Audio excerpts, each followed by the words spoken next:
오늘 말씀의 이 시편 102편의 말씀을 보면 시편 기자의 두 가지 시선을 좀 볼 수가 있습니다. 먼저 1절에서 11절에 나타난 이 시편 기자의 시선은 이 자신을 바라보는 그 관점이 담겨져 있습니다. 그래서 자신의 삶을 돌아보니 아무리 돌아보고 찾아보아도 소망할 것이 하나도 없다, 이런 고백을 11절까지 하고 있습니다.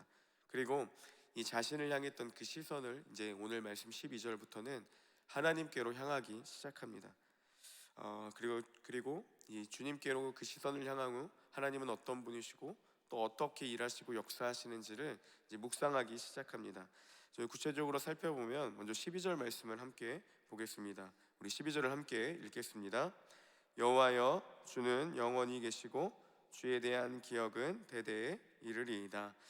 네, 이 앞에 11절까지 시편 기자는 자신의 삶을 어떻게 표현했냐면 3절에 보니까 내 날이 연기같이 소멸하며 11절에서는 내 날이 기울어지는 그림자 같고, 즉 자신의 짧은 삶과 이 한계를 가진 연약한 자신의 모습을 고백을 하는데요, 이 12절에서 자신의 시선을 하나님께로 돌이키자 하나님에 대해서 영원하신 분이다, 이렇게 표현하고 있습니다. 그러니까 대조적으로 나타나고 있죠.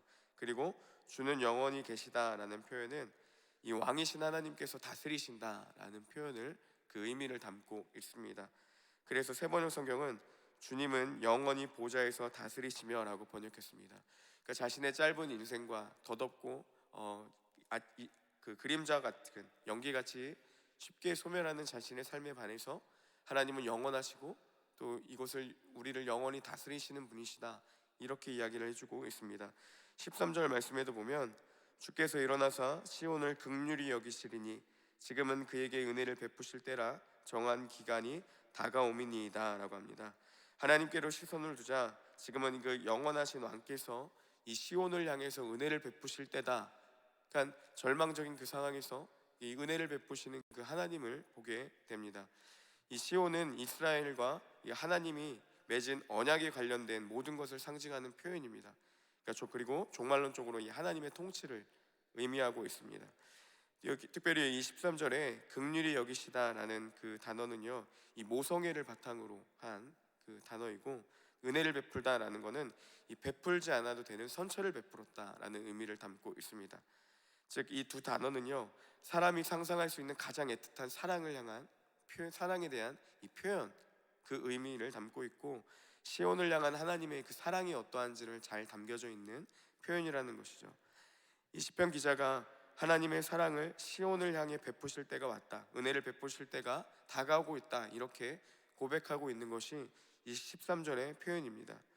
그러니까 결국 하나님은 아무런 소망이 없는 성도들을 향해서 자신이 자신을 봤을 때 아무런 소망할 것, 그 절망할 것밖에 없는 그 삶을 봤는데, 하나님을 보게 되자 하나님은 그들을 포기하지 않고 끝까지 사랑하시며 은혜를 베푸시는 분이시다, 이렇게 고백을 하고 있는 것입니다. 시편 기자가 자신에게만 시선을 두었을 때는 깊은 좌절과 절망뿐이었지만 하나님께로 시선을 돌리자 가장 큰 사랑으로 우리를 돌보시는 분, 그리고 은혜를 베풀어 주시는 분임을 알게 되고, 이로 인해서 그 절망 속에서 소망이 생기기 시작하는 모습을 볼 수가 있습니다. 오늘 제목을 이 시선이라고 두었는데요, 그 시선이라는 찬양이 있는데 그 찬양에 보면 오늘 이 시편 기자의 마음이 잘 담겨져 있습니다. 제가 좀 가사를 조금 읽어드리겠습니다. 처음 가사가 이렇습니다. 내게로부터 눈을 들어 주를 보기 시작할 때 주의 일을 보겠네 라고 합니다. 그러니까 시편 기자가 마치 자신으로부터 하나님께로 시선을 둘 때 사랑과 은혜를 베푸시는 하나님을 보게 되고, 절망이었던 자신의 마음이 이 소망으로 바뀌게 되었던 것처럼 우리의 시선이요, 나와 이 상황과 주어진 환경에만 몰두하게 된다면 절망과 좌절과 또 해결할 수 없는 그런 한계에 부딪히게 되지만, 우리의 그 시선을 돌이켜 하나님을 보기 시작할 때, 그때 우리는 이 하나님의 일하심을 보게 된다라는 고백이 담겨져 있습니다. 그리고 하나님을 바라볼 때 이 소망이 담기게 된다라고 합니다. 그래서 그 다음 가사에 보면 내 작은 마음 돌이키사 하늘의 꿈 꾸게 하네, 주님을 볼 때.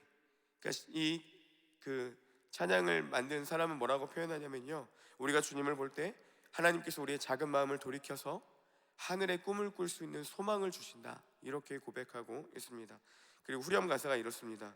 모든 시선을 주님께 드리고 살아계신 하나님을 느낄 때 내 삶은 주의 역사가 되고 하나님이 일하기 시작하네. 자, 한 번 더 읽어드릴게요.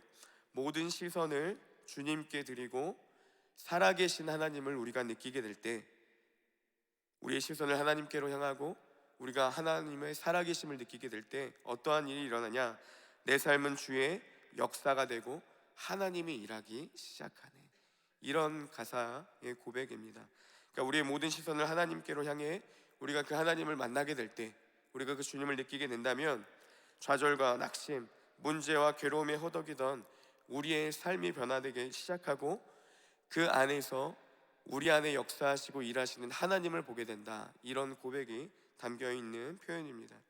여러분, 하나님을 믿는 너무나도 좋은 이유가 바로 여기에 있지 않겠습니까? 숨을 쉴 수 없을 만큼 마음이 아프고 괴로운 상황 가운데서 아무도 나를 알아주지 않는 절망적이고 그 많은 정죄감에 빠져있는 상황 가운데서도 어느 곳 하나 기댈 것 없는 정말 덧없는 그 세상 가운데서 하나님이 내 마음을 알아주실 때, 그 가운데서 우리가 하나님을 보게 될 때 우리 안에 역사하시는 그 하나님을 발견하게 된다면요, 정말 아무것도 필요가 없습니다. 하나님이 일하시고 하나님이 나를 사랑하신다는 그 모든 하나가요, 모든 환경과 모든 상황과 모든 처한 것들을 뛰어넘도록 우리의 마음을 이끄시는 은혜가 있다라는 것이죠.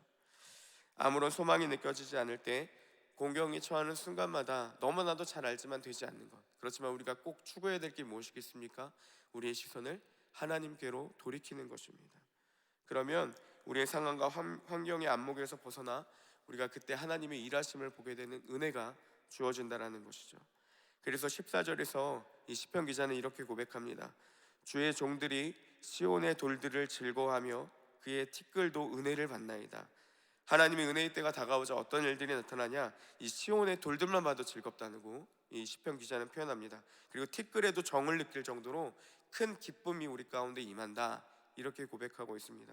결국 우리의 시선을 하나님께로 향하게 될 때 슬픔과 좌절이 떠나가고 큰 기쁨과 은혜가 다가오게 된다는 표현을 하고 있습니다. 15절에서도 이렇게 고백합니다. 이에 분 나라가 여호와의 이름을 경외하며 이 땅의 모든 왕들이 주의 영광을 경외하리니, 모든 나라다가 여호와는 다르다, 하나님은 다르다라고 고백하는 일들이 나타난다는 겁니다. 그 이유가 16절에 있는데요, 16절에 보니까 여호와께서 시온을 건설하시고 그의 영광 중에 나타나셨습니다. 하나님이 시온을 다시 세우시며 영광 중에 그들 가운데 나타나시기 때문에 세상은 그 하나님으로 인해서 두려워하게 된다는 겁니다.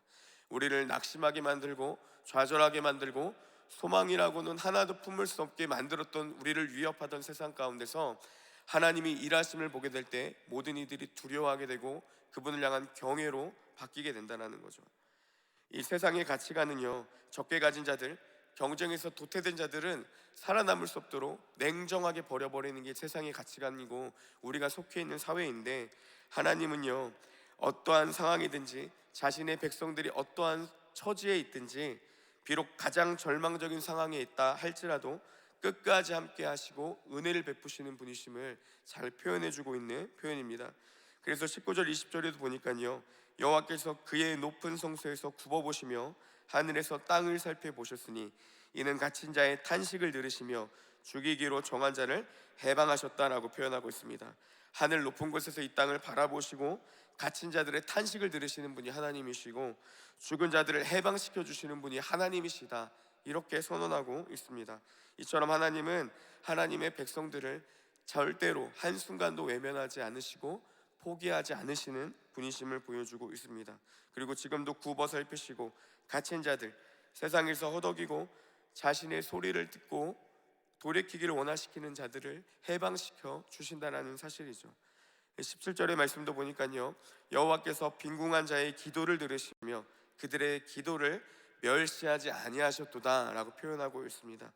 주님은 고난 가운데서, 고통 가운데서 울부짖는 우리의 부르짖음을 결코 외면하지 않으시는 분이시다라는 표현이죠.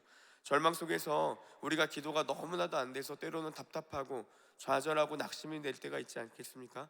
하나님만을 의지하는데 하나님은 침묵하시는 것 같아 답답한 상황 가운데 우리는 놓여있다라고 생각하겠지만 하나님은 그 모든 소리들을 절대로 잊지 않으시고 들으시는 분이시라는 고백이 잘 담겨져 있습니다. 하나님은요, 이처럼 결코 작은 신음도 외면하지 않으시는 분이시라는 사실입니다. 그러면 이게 어떻게 우리에게 소망이 되겠습니까? 기도가 되지 않는다라고 느껴질 때에도, 하나님이 들으시지 않는 것 같다라고 여겨지는 상황이라 할지라도 우리가 이 주님을 알게 된다면 끝까지 그분을 의지할 수 있고, 하나님은 반드시 그 기도를 들으시며 우리 가운데 신실하게 역사하시는 분이라는 것입니다. 여러분, 어떠한 고백도 들으시는 하나님을 신뢰하며 우리가 기도해야 되고, 믿음으로 더 나아갈 때 우리의 그 기도를 통해 하나님은 반드시 역사하신다는 사실입니다. 정말로 하나님을 아는 자들, 은혜의 주님을 아는 자들은 이렇게 고백합니다. 18절의 말씀에 보면 이 일이 장래 세대를 위하여 기록되리니 창조함을 받을 백성이 여호와를 찬양하리로다. 하나님의 은혜를 경험한 자들은 다음 세대들을 위해 그 은혜들을 기록하기 시작한다고 합니다. 그리고 하나님의 이름을 예배하기 시작합니다. 주님께서 우리에게 주신 은혜들을 잊지 않기 위해서 기록하고 묵상하면서 찬양하게 된다, 이렇게 고백하고 있습니다. 21절 22절에도 보니까 여호와의 이름을 시온에서 그 영예를 예루살렘에서 선포하게 하려 하심이라. 그때의 민족들과 나라들이 함께 모여 여호와를 섬기리로다. 이것이 진짜 하나님을 아는 사람들의 반응이라는 겁니다. 무엇입니까? 바로 예배라는 것이죠. 하나님을 진짜로 아는 자들의 반응이 무엇이냐? 예배입니다. 우리는 하나님을 아는 만큼 예배할 수 있고, 하나님을 경험한 만큼 예배할 수 있는 것입니다. 하나님의 하나님 되심은 우리가 아는 만큼 고백할 수 있다는 것이죠. 우리가 하나님의 하나님 되심을 알게 될 때, 그분을 경험하게 될 때, 그분의 어떠하심을 우리가 보게 될 때, 우리는 그만큼 하나님을 예배할 수 있고, 그때가 참된 예배가 나타날 수 있다라는 사실이죠. 이제 말씀을 정리하겠습니다. 여러분, 우리 자신을 보게 되면 낙심하고 좌절할 것밖에 없는 상황이지만, 우리의 시선을 하나님께로 돌이킬 때 그의 백성들을 끝까지 품으시고 포기하지 않으시고 사랑으로 이끌어 주시는 하나님의 일하심을 보게 된다는 사실입니다. 내게 집중되었던 시선을 하나님께로 향할 때, 내게로부터 눈을 들어 주를 보기 시작할 때 이 놀라운 은혜들이 경험되어진다는 것이죠. 중요한 건 무엇입니까? 하나님이 바뀌신 것이 아니라 우리의 시선을 바꿀 때 여전히 우리 가운데 일하시는 그 하나님을 그때서야 우리가 보게 된다는 것입니다. 하나님은 지금도 우리를 향해 신실하게 역사하시고 한번 백성을 품으신 그들을 끝까지 책임져 주시는 분이십니다. 이분은 우리가 그분께로 시선을 향할 때 볼 수 있는 축복이 주어진다는 것이죠. 상황과 환경을 보며 판단하는 것이 아니라 우리가 정말 하나님을 믿는다라고 한다면 우리 안에 있는, 지금도 우리 가운데 역사하시고 또 말씀 안에 어떻게 주의 자녀들에게 행하셨던 그 하나님을 고백하며 믿음으로 그 주님을 바라볼 때 우리 안에 그렇게 신실하게 역사하시는 주님을 볼 수 있는 은혜가 주어진다는 사실입니다. 우리의 눈을 돌이켜서 날마다 하나님께로 향하기를 소망하며 축복합니다. 그래서 주변의 상황과 환경을 보며 판단하는 것이 아니라 여전히 내 안에 신실하게 역사하시는 하나님, 나는 끊임없이 변하고 바뀌고 세상은 끊임없이 변하는 그 상황 속에서도 신실하게 변함없이 우리를 이끄시고 변함없는 사랑과 은혜로 우리에게 부어주기를 원하시는 그 하나님, 그 주님을 볼 수 있는 눈이 열리기를 예수님의 이름으로 축복합니다. 함께 기도하겠습니다.